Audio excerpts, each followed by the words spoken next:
we're told one thing, but what we're told, it doesn't apply to us. So why are you telling us that?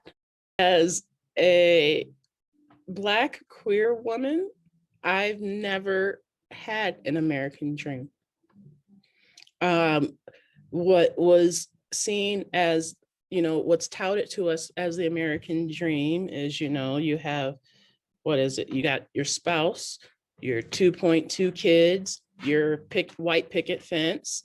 You don't need two incomes, you got someone that's providing. So all of those things that are pushed in media and the world as the American dream, I never saw that for myself. And like I mentioned before, I come from a family that I guess you could say we were lower middle class. It was for living in the hood, we had what we needed and then some, but we didn't have everything type of thing. So it was like, yeah, we never were without, but we didn't always get what everyone else got either. And then so with that, I went to college and I was like, okay, you're supposed to finish high school, you're supposed to go to college, you're supposed to get, this career after that. So even though I didn't have American dream, I had this path that I thought I was supposed to follow.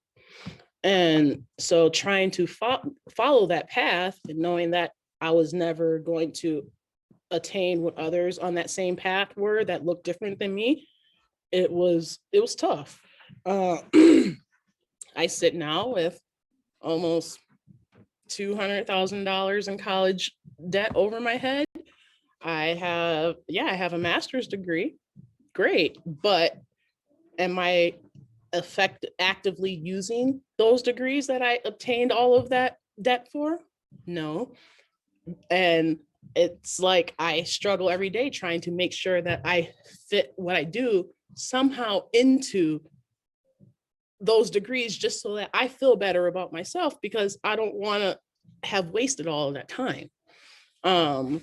So that's also a kind of part of why I opened the store. It was like me taking all of my experience that I obtained educationally and professionally, and I'm like, I can apply that in this direction. So that's what I did. I'm like, will I ever be able to pay off that debt? Hopefully, but I ain't stressing it because I feel like I was duped into getting the debt.